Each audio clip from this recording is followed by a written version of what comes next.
feeling that there's a negative aspect to it, that, you know, if I choose to not eat kosher or keep Shabbos or be frum or whatever that is, that's a choice I make. But being a proud gay male is not a choice. It's something that I have to be, because this is who I was born from my story. So it's definitely a work in progress. I think I'm very lucky to be still very much involved in the Jewish community and feel very accepted by a lot of people in the community. I think as a religion itself, I don't fully feel accepted or always tolerated, but for the people in the religion and my friends, my family, I very much feel accepted by them. So it's kind of a coin toss of it all. So yeah. So thanks for that, Yehuda. Paul, is Paul still here? Paul? Yes, I am. Okay, because maybe there's time for one more question before you go, and this is for both you and Murray. Thank you for all the questions. We will ask questions until people just have to leave. So whoever wants to, I think we can go on. Jody will have to tell us how long we can go on for, Jethro.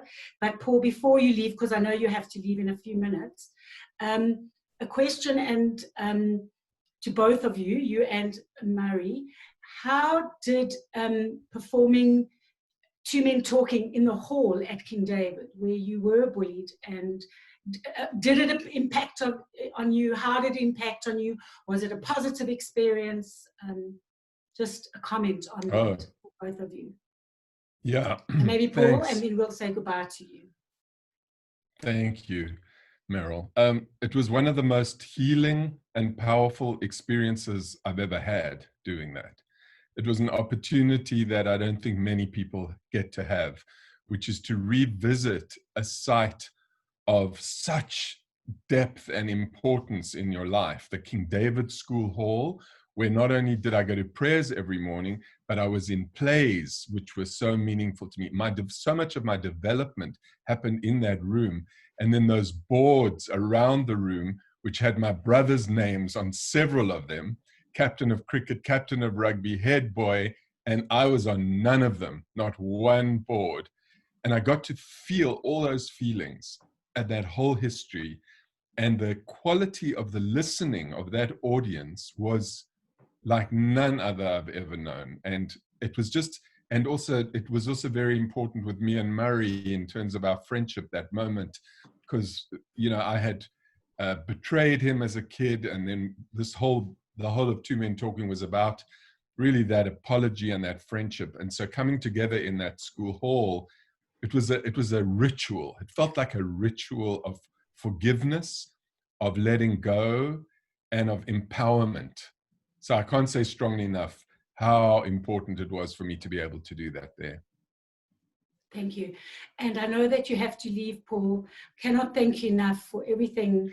I'll just listen to Murray's answer. I do have to leave because, thank you. I have a patient, and because it's the middle of our day, so I do have to leave. But I want to listen to Murray's answer, and then I will drop off.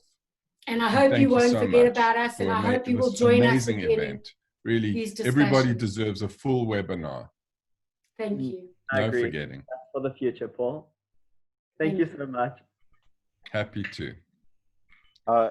Thanks, Paul, for staying to listen to my response. Well, you know, I would say that I spent my life now teaching people the art of listening and storytelling, and very much as a spiritual path. So how can we use listening and storytelling as a spiritual path? And I think one of the things that we really can do is that we can tell our story in a new way, and so that we can see ourselves differently, so that we can be defamiliarized from ourselves and from our experiences. Now, I think that when I left King David High School, and I'd been there for 12 years, since grade 1, I had a particular feeling in my body about it. I had a particular story I would tell about it. I just couldn't wait to get the hell out of there, to be honest. And when I went to Wits University and I got to smoke cigarettes and have long blonde hair and all sorts of things, which I peroxided, by the way, it was really liberating for me. King David was in the past, that was it. So Meryl, when you had this incredible vision of bringing two men talking to King David, well, of course, I jumped at the opportunity. And to stand in that hall with those thousands of people that came to Victory Park and Linksfield and tell the story again, but this time as an empowered adult for whom every single thing that happened to me at King David and in my life in general created who I am today. And to be able to tell the story in this venue, in this familiar venue, in an unfamiliar way, it was like letting go of an enormous burden and being liberated. That's how I would feel about it. And I would concur with Paul that it was one of the high points of my life, truly of my life, to be able to do that, because it's like being able to go back into your past and rewrite it. And all those people who I wished could have listened to me back in the day, they were there. And if I had that stage back in the day and was asked to talk about my experience, I couldn't have, because I didn't even know how to talk about it. So we all have this experience, and it doesn't matter whether you're gay or straight or what your particular identity or orientation or whatever is. We all have this opportunity to restory our pasts so that we can see something new that's there, because there's always something that you can find, some kind of gem that you can find that can liberate you. So once again, Meryl, thank you. And thank you to King David, and thank you to all of you, again, for listening right here and right now. Thank you, Murray. Thank you so much. And again, what I said to Paul, please don't leave us, and we need your input. And we hope we will see you again and that you'll join us again. Sure, there are more questions. So Brad, do you want to ask the next question? I think there was one for Yehuda and Shane. If yeah, so I just want to say to Yehuda and Shane, I mean, I think it's a very personal question that people, so I mean, feel free to say no. That's totally up to you. For Shane and Yehuda, what was your parents' reactions when you came out? Did they accept you or not? If not, have they accepted you now?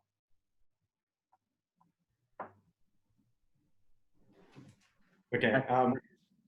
Yeah, Shane. Okay. Okay, cool. So, yeah, I think my mom has always known.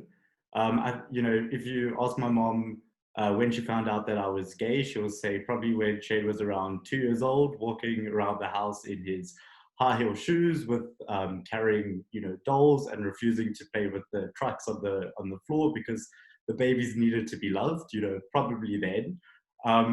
And, you know, so coming out to my mom was never something that I was worried about. And I came out to her at the beginning of last year, and it was normal. You know, there wasn't much fuss over it. And my family has been incredibly supportive. And I know they are listening now, so I would like to publicly thank them. They have been incredibly supportive every step of the way.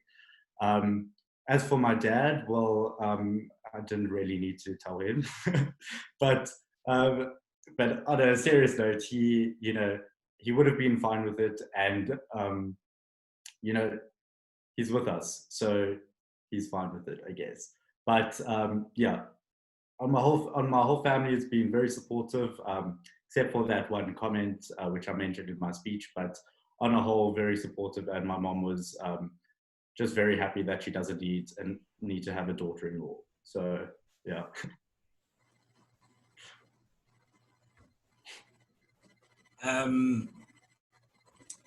I think it's still a work in progress. It's I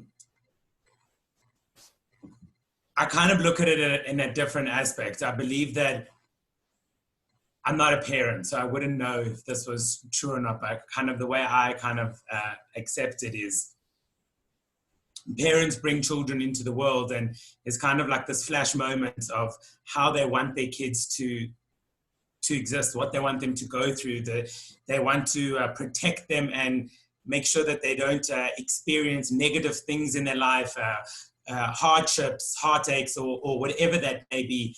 And I don't for no fault of their own, but I don't think my parents ever expected to want a gay child. And I think that was it's very different. The journey that we're going through, I mean, nearly 4 years down the line is very different. I mean, I speak to my parents. I should speak to them daily, just because we live in different countries. It's not so easy. But I'm very close to both my parents, and I adore them. I think that the sexuality for them is not an easy thing. Being part of a religious community, I think it is sometimes hard, and sometimes there is a feeling for me that it's something that they choose the religion over choosing me, in a sense, if that makes sense, from the tolerance and acceptance point of view. But at the same time, I have not been shunned. I have not been pushed away. I have not been kicked out of my family. I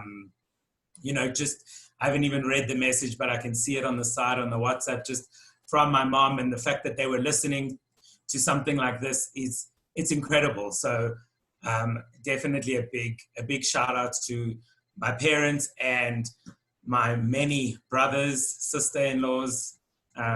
Shane, your mother will never have that problem that my mother has. But big family, and they're incredible. It's been very special to have them part of this journey.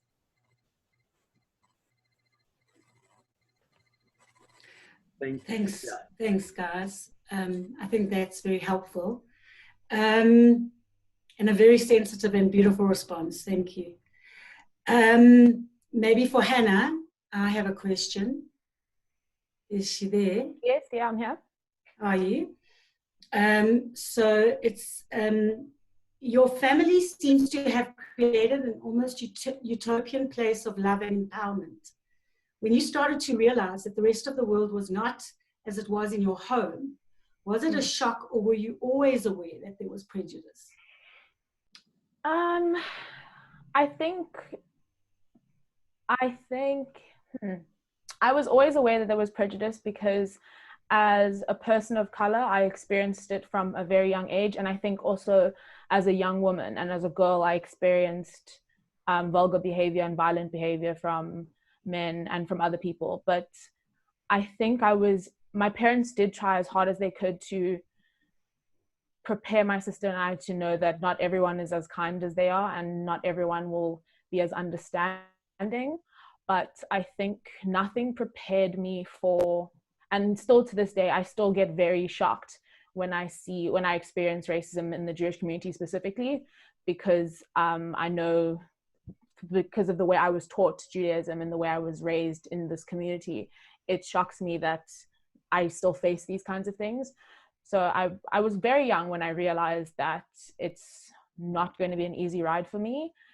But I think as much as there is fear and hurt with that, I think it motivates me more to be involved in changing that narrative, because I don't want my life story to just be the poor Black Jewish girl who was just kicked around, you know. That's why I said in my speech that I don't ask for people's respect. I'm not here for validation. It's everyone will respect me and respect people like me. And that's what being Jewish is about. Thank you. Brad, I'm going to ask the next question, and then you can ask the one following that. But there'd be quite a lot of questions about the Gay-Straight Alliance and why don't we have it in our schools. I'm guessing it's from outside of King David Linksfield. People are asking.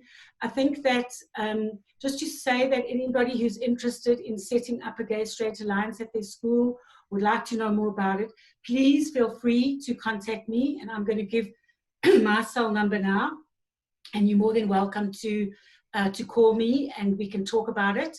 And you can come and meet with the students who run our Gay-Straight Alliance.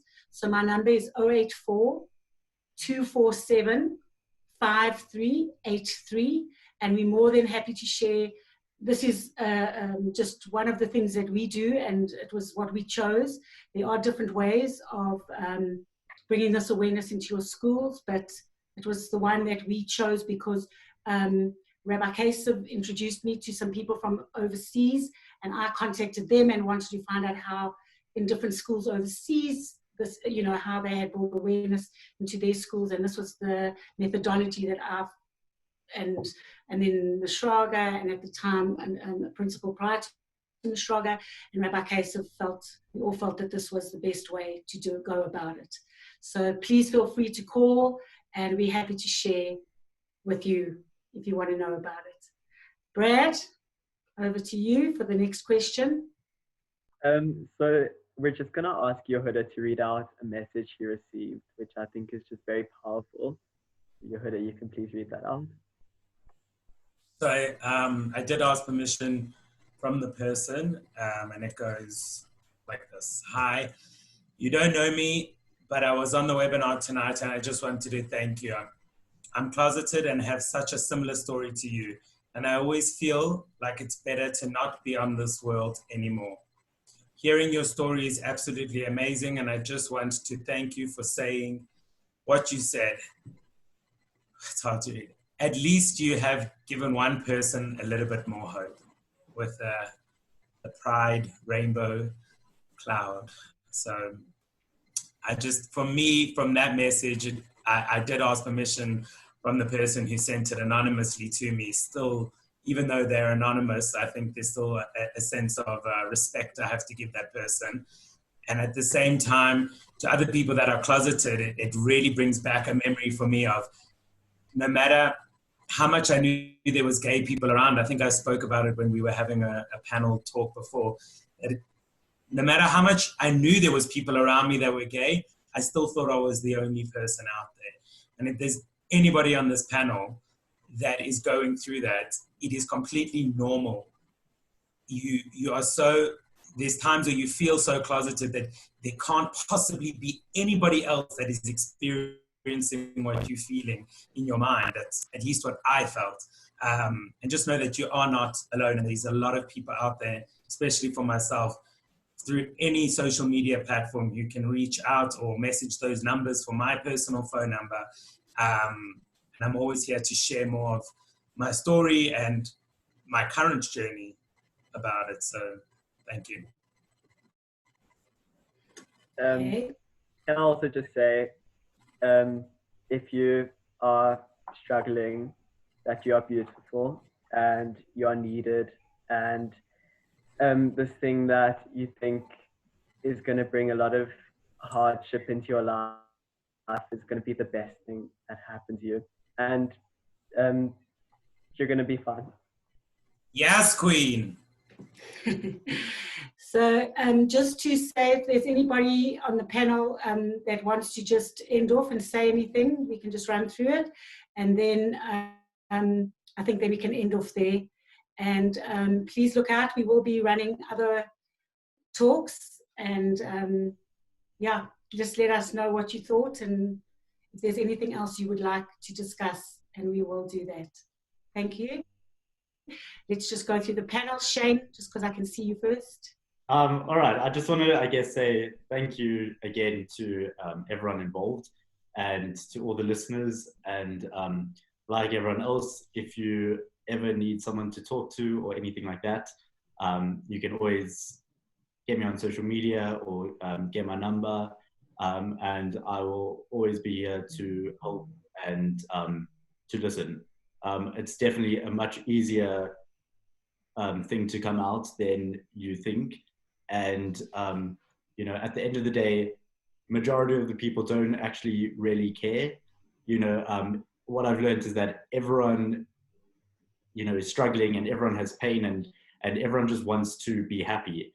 And, you know, your being gay doesn't really influence someone else. And so as big as it is for you to hold it in, when you do come out, you'll realize that people don't really care and they're not really going to look at you any differently, you know. So yeah, but it is a big thing when you're in there, but just know it does get easier, and yeah, you are very accepted and very loved. So yeah, you can reach out to me, and other than that, just thank you all for listening, and yeah, I'll wait.